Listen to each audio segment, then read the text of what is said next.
What's going on, guys? RC Trains here, back with another video.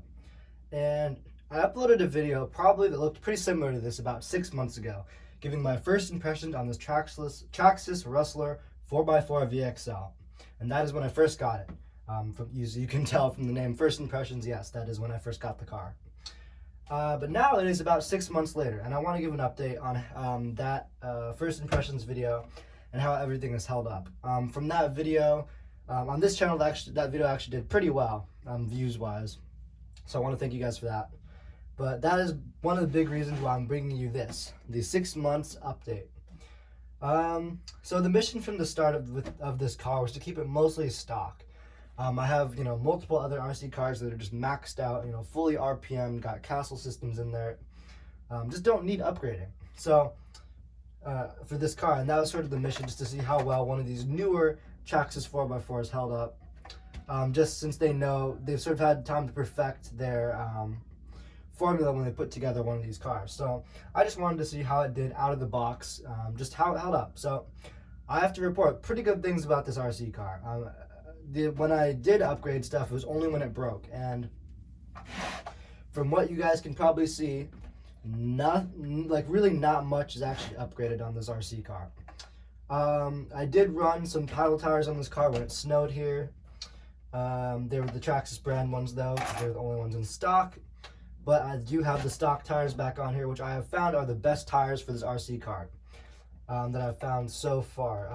They drift around the best on asphalt, so these are the best tires for this car in my opinion.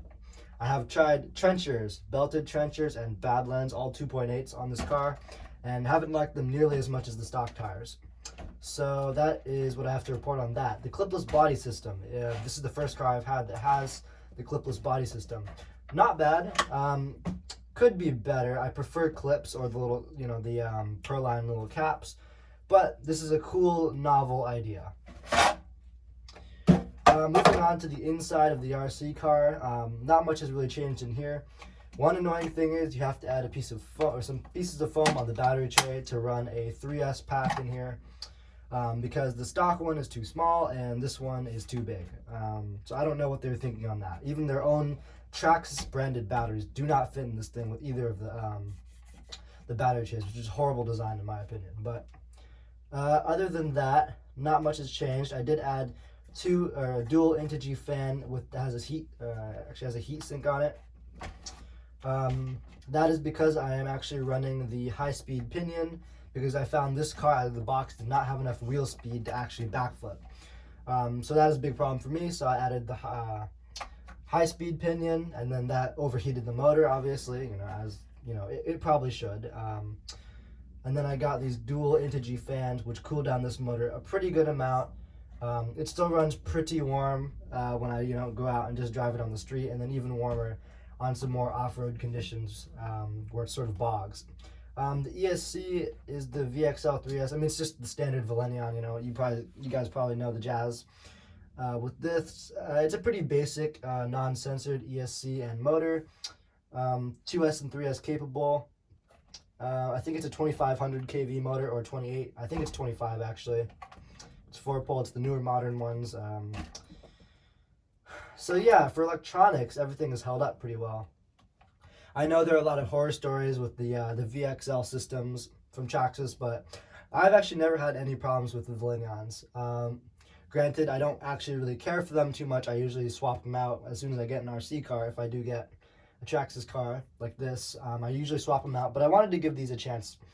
And like I've always had good experience with them, this is not an none of this is an exception. These are holding up just fine. Next, I want to move over to the drive shafts. I still have all 4 of the heavier duty gray plastic Traxxas drive shafts. Yeah, I mean, I was surprised that these things didn't break, because these were the old black ones that came in, pretty much every other car from Traxxas that's a 10 scale. These things suck. These things snap so often, but these gray ones actually held up. Some of you may be saying, oh, you didn't really bash it if you didn't break any of the drive shafts. Well, trust me, I would snap one of these every time I went out driving a Stampede 4x4 I currently still own. And the only way I remedied that was getting MIPX duties. These things, however, actually hold up pretty good. You know, I drive this thing around pretty often when I am currently, or, you know, when I'm actually driving RCs. So these have never snapped. Backflips, speed runs, crashing 60 miles an hour. These things hold up. I have to say, these plastic drive shafts are a huge upgrade from these. Still would love to see some dog bones in there. And for the $400 price tag, yes, dog bones should really be in this car. But these gray plastic drive shafts are a pretty good upgrade from these. So yeah, that is my 6 months sort of review of this car. Actually, a few more things I want to mention. Sorry, I sort of prematurely ended that sort of, you know, almost ended that video. But one thing that has broken are the rear hub carriers. I keep a lot of these RPM hub carriers in stock for my Stampede 4x4 because that thing busts them every few months. But anyways, I keep a lot of those in stock, and then the neighbor actually let the neighbor drive this car, and he spun it around and it went backwards into a curb and cracked one of the rear hub carriers. Not a big deal, pretty easy fix. Got that back up and running, and now it's running one RPM hub carrier. The other one is still stock because it's never broken. Like I said, I'm not upgrading this car unless it really breaks. One thing I did do though is add these aluminum wheelie bar wheels just because I didn't like how loud the plastic ones were. And I had these sitting around from an old Stampede 2x4, yeah, 2-wheel drive. You can see it's all sort of crusty. I have another one. So these are existing parts I already have. So yeah, that was one small upgrade, but what else did I do to this car? Oh, okay. One thing I did mention in the other video, and I will mention again, I added some aluminum shock caps. And you guys might not be able to tell that these are aluminum, but they are, I promise. They're black anodized aluminum. The reason why these are on the car, because, you know, the plastic Ultra Shocks, where's one? These plastic Traxxas Ultra Shocks just are notorious for these little caps popping off and leaking your shock oil everywhere. So just to fix that, I did put on 4 anodized aluminum Traxxas shock caps.